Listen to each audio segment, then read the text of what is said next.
Olá, bom dia pessoal. Bom, professor José Carlos, professor Zeca, vamos para mais uma aula de geografia, a base da geografia agora nesse momento de pandemia em relação ao coronavírus.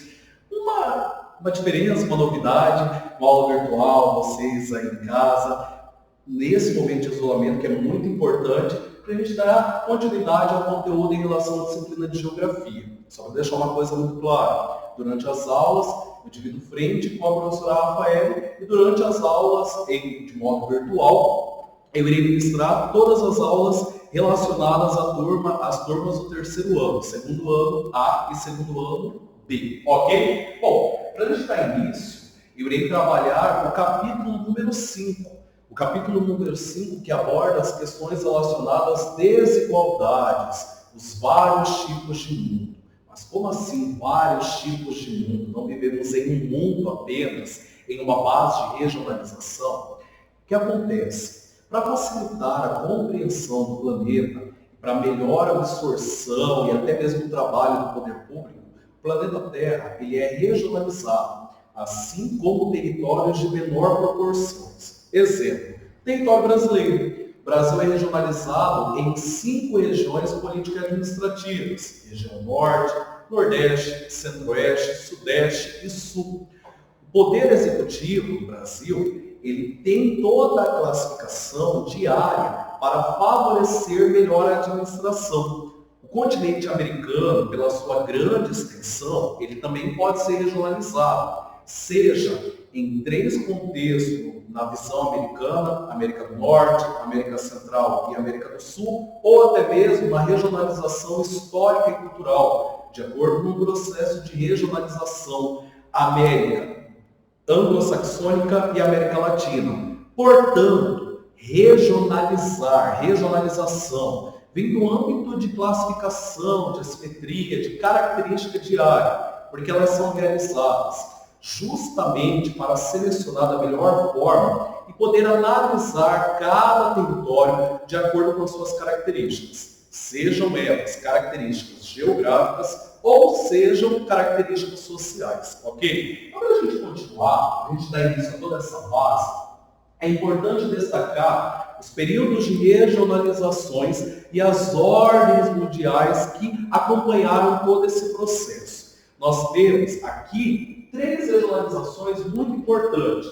A primeira delas durante o período da Guerra Fria. Durante a Guerra Fria, uma outra regionalização a partir da década de 70 e a regionalização pós-Guerra Fria, a que nós vivemos até a atualidade. E aí eu te pergunto, antes da Guerra Fria não havia uma regionalização, não tinha ordem mundial? Sim, existia uma base de ordem mundial e regionalização. Lembrando que ela sempre acompanha o processo geopolítico do período em que está acontecendo. Ou seja, toda a base de dinâmica envolvendo as grandes potencialidades e até mesmo aquelas que se destacam como influência mundial. Para a gente dar início, todo o processo durante a Guerra Fria após a Segunda Guerra Mundial. É importante lembrar do período da Segunda Guerra Mundial, a base de confronto entre países aliados e países do eixo, que resultaram, a partir de 1945, na chamada Ordem Bipolar. O que foi a Ordem Bipolar? A Ordem Bipolar foi justamente o confronto entre 2 grandes potências do período. Estados Unidos, defendendo toda uma base do capitalismo, do modelo socioeconômico, e a União Soviética, defendendo justamente o socialismo, o modo de igualdade social, o modo ideológico, uma base econômica totalmente diferente ao modelo capitalista. E neste período, inicia-se a regionalização mundial em mundos. Primeiro, segundo e terceiro mundo. Mas espera aí, professor, se era uma ordem bipolar, por que haviam 3 mundos necessariamente? Agora que nós iremos chegar nela. O primeiro mundo representava justamente as grandes potências mundiais, as potências capitalistas, Estados Unidos, países que apresentavam um grande elo de desenvolvimento econômico, desenvolvimento tecnológico. O segundo mundo representava a União Soviética e, consequentemente, os seus aliados, países de um modelo socialista, países de uma visão que apresentava, que objetivava a igualdade social. Então aqui entra também Cuba, Coreia do Norte, ou seja, países que apresentavam de uma mesma ideologia política. E o terceiro mundo eram justamente os chamados países que não estavam alinhados a esse processo. Entendam que este termo, terceiro mundo, ele se originou em 1955. 1955, Conferência de Bangui, na Indonésia. Conferência essa onde os países africanos e asiáticos lutaram por todo o processo relacionado ao não colonialismo, ao todo o processo de fim da miséria e da fome e, principalmente, evitaram que as grandes potências mundiais continuassem esse processo de exploração. E a partir desse momento, surgem os chamados países não alinhados, também conhecidos como países de terceiro mundo, ou seja, países que não estavam relacionados diretamente a todo esse processo objetivado pela ordem bipolar e pela Guerra Fria. Então essa é uma das primeiras regionalizações existentes e marcantes do planeta. Ela durou desde 1945 até 1991, quando assim, em 91, chega ao fim a União Soviética e, consequentemente, a Guerra Fria. Lógico que a Guerra Fria ela tem todo o processo desde 1989, com a queda do Muro de Berlim, mas ela se concretiza a partir de 91. E durante esse intervalo também, em vários debates, surge outro modo de regionalização mundial. A regionalização mundial entre países centrais, países periféricos e países semiperiféricos. Central, necessariamente, imagina a base dos países de grande potencialidade. E é justamente isso que acontecia. Países centrais, países do continente americano, faixa da América do Norte, América anglo-saxônica, mais precisamente Estados Unidos e Canadá, e a Europa Ocidental, que durante esse intervalo da Guerra Fria, viveram toda uma influência dos Estados Unidos e do modo capitalista, ou seja, toda a base de desenvolvimento econômico. Países periféricos, você já deve ter uma noção por uma reflexão que nós vivemos aqui na nossa cidade. Imagine, eu moro em um bairro periférico, o que vem à sua cabeça a princípio.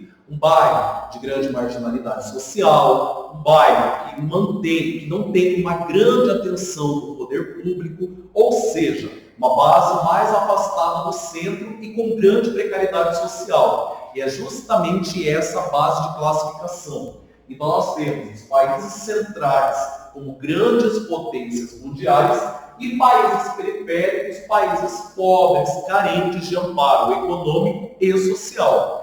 Já os semiperiféricos são justamente os países que começaram a se destacar, apresentavam características tanto dos países centrais, de desenvolvimento educacional, desenvolvimento tecnológico, base econômica, mas também ainda tinha uma grande desigualdade social, ou seja, toda uma base de má distribuição de renda entre todo esse potencial popular, ok? Então essa é a regionalização a partir da década de 70, que uma regionalização que se encontra em meio ao intervalo da Guerra Fria. Já a partir da década de 90, pós-Guerra Fria, nós temos a regionalização mundial em países do norte e países do sul. Você deve estar pensando, essa é fácil. Países acima da linha do Equador, país do norte. Países abaixo da linha do Equador, país do sul. Errado. O que acontece? Países acima da linha do Equador, de fato, em uma visão geográfica, são países do norte.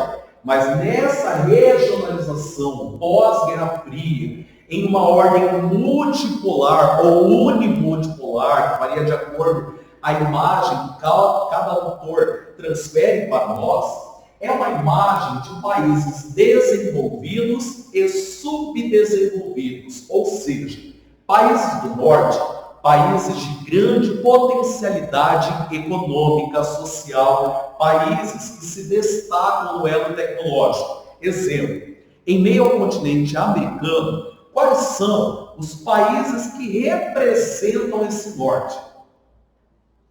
Estados Unidos e Canadá. Ou seja, em meio à América, nós temos toda a base acima da linha do Equador, país do norte em uma visão geográfica. Porém, no critério de regionalização, os países do norte são justamente os países que apresentam grande base de tecnologia, influência socioeconômica e grande elo de desenvolvimento. Já os países do sul, na qual inclui o Brasil, são chamados países subdesenvolvidos, países carentes, países pobres. Aí você deve estar pensando, e a Austrália? A Austrália, na Oceania, é um país de grande desenvolvimento tecnológico, grande desenvolvimento econômico, mas ela se localiza ao sul, geograficamente. Ela é considerada um país do norte ou um país do sul? Nesse contexto de regionalização mundial, ela é considerada um país do norte. Por quê? Porque ela apresenta características de desenvolvimento muito semelhantes às grandes potencialidades, entre elas Estados Unidos, Europa Ocidental, Japão e outras potências existentes. Então nós temos todo esse perfil para classificar. E aí, em casa, você pode também relembrar o debate que nós realizamos. Mas espera aí, professor, a Bolívia é um país do sul. O Haiti é um país do sul. O Brasil é um país do sul. Mas elas apresentam economias e características sociais diferenciadas. Agora, por exemplo, com toda a pandemia do coronavírus, vocês podem observar que alguns países estão lidando com tamanha situação de forma extremamente precária em comparação aos outros.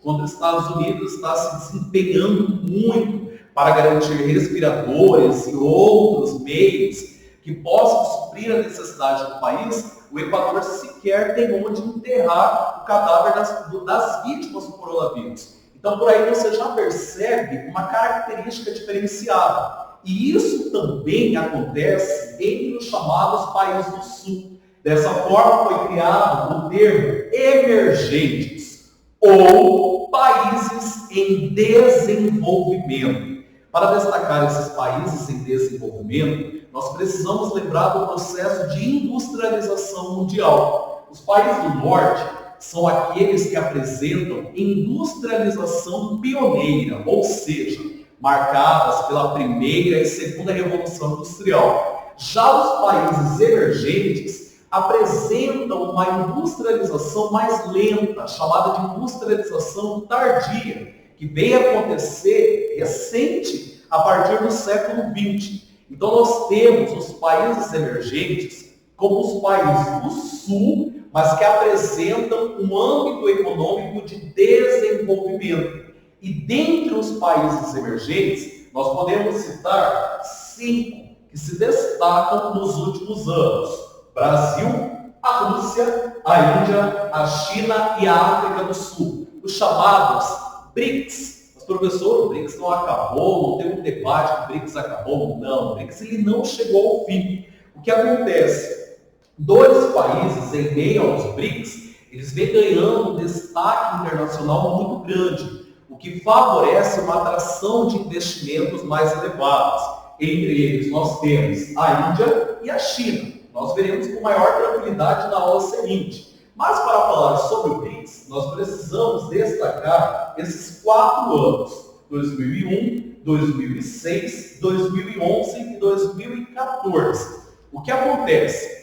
O economista britânico chamado Jim O'Neill, ele criou o acrônimo BRIC no ano de 2001. BRIC, sem o S, referente à África do Sul. O que acontece? A Goldman Sachs, um grande banco americano, observou o grande elo de desenvolvimento de economias mundiais durante a década de 90 e o início do século XXI também. E a partir dessa observação, ele chegou à seguinte análise: se 4 países continuassem crescendo de forma como apresentaram no final da década de 90, se tornariam grandes potências econômicas em um intervalo de 50 anos. Ou seja, caso Brasil, Rússia, Índia e China permanecessem no mesmo desenvolvimento econômico analisado em 2001, seriam potências econômicas até 2050. Já pensou? Morarmos em uma grande potência econômica. Mas não é bem isso que aconteceu. Recapitulando, isso é uma pequena análise, um resultado de um trabalho feito por um grande economista no mundo. Em 2006, essas 4 economias elas começam a manter uma relação diplomática, ou seja, uma base de elo, de negociações e acordos comerciais. Em 2011, a África do Sul ela é incorporada a todo esse processo de economias mundiais, por ser o país mais industrializado em meio ao continente africano e até mesmo pela grande economia em desenvolvimento. E em 2014 é criado o novo Banco de Desenvolvimento, o Banco BRICS, que foi criado aqui dentro do território brasileiro, que tem a função justamente de quê? De investir, financiar ações de infraestrutura e ações de sustentabilidade dentro do território, seja dos 5 países do BRICS ou até mesmo de outras economias emergentes. Então, para resumir, o BRICS, a princípio, foi justamente uma pesquisa, um objetivo a se ter entre grandes economias. Eles mantiveram relações diplomáticas, incorporaram o país africano e criaram um banco de fundo entre si. Mas essa é a base de relação, de cooperação econômica. Recapitulando, o BRICS não é um bloco econômico. Tá? O BRICS é uma cooperação econômica entre países emergentes. Bom, esse foi o nosso primeiro encontro virtual. Espero que vocês tenham gostado. Até a próxima.